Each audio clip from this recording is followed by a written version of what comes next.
Alright everyone, so I just wanted to make this quick video where I want to show the statistics of enchanting eternal weapons, enchanting them to +10, because actually I could not find any reliable information on the internet, so I decided to make my own video.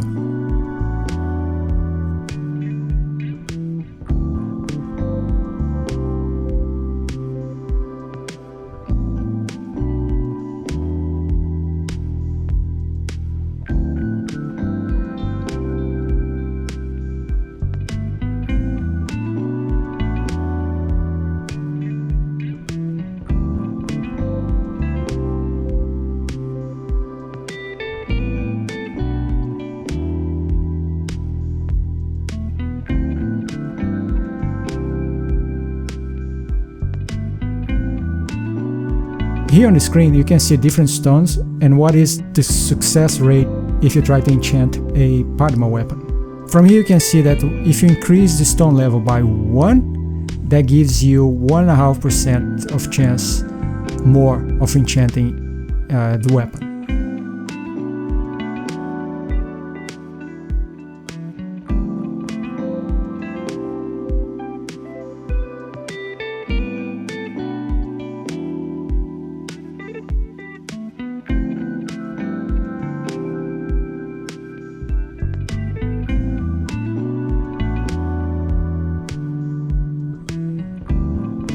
So next, you can go to the broker and then you will find the average price or the range price for the enchantment stones.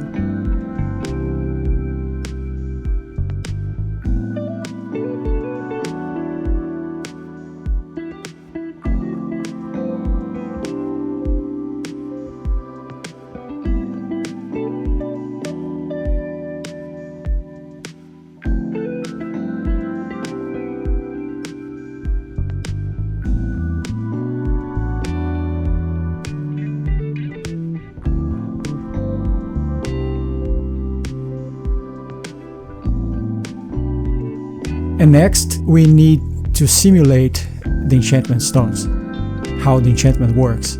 So essentially you can run this little code here and this will do the job for you.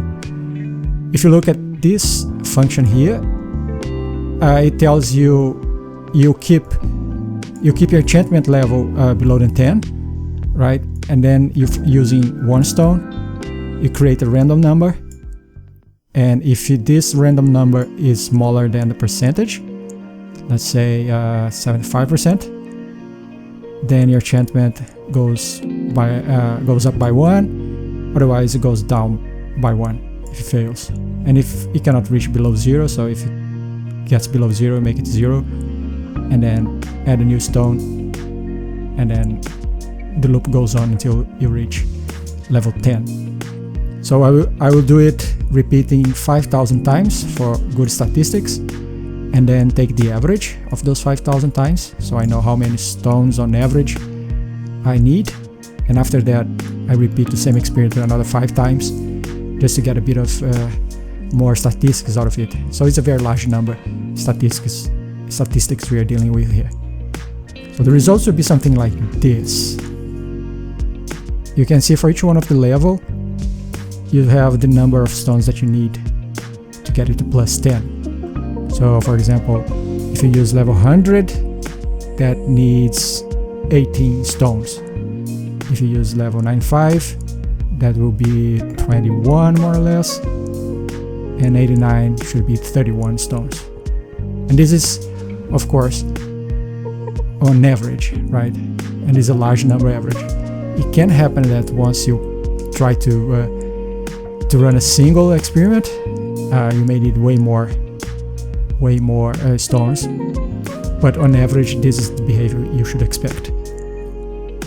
So once you put those information together, you have the number of stones you need to reach +10, which will be in this column, and you can simply multiply by the price of the stones, and you end up with the final cost to get it to +10, given those price that being practiced now. You could put it in a nice plot, and then you have something like this. So the plot tells you If you use a very large stones with 80% of chance and so on, you probably spend more money than if you use a little bit less, let's say from 90 to 94. You expect to spend 6 million kina, but you could also try to spend a little less money. But the problem here is that there'll be too many fails and you'll probably get really pissed. So I think this is the right range of stones that you should be using to get a nice cost-benefit type of approach. But if you really want to success most of the time, then you should be using in those range, but of course you pay for it. And I think that covers everything. Thank you for watching. Bye bye.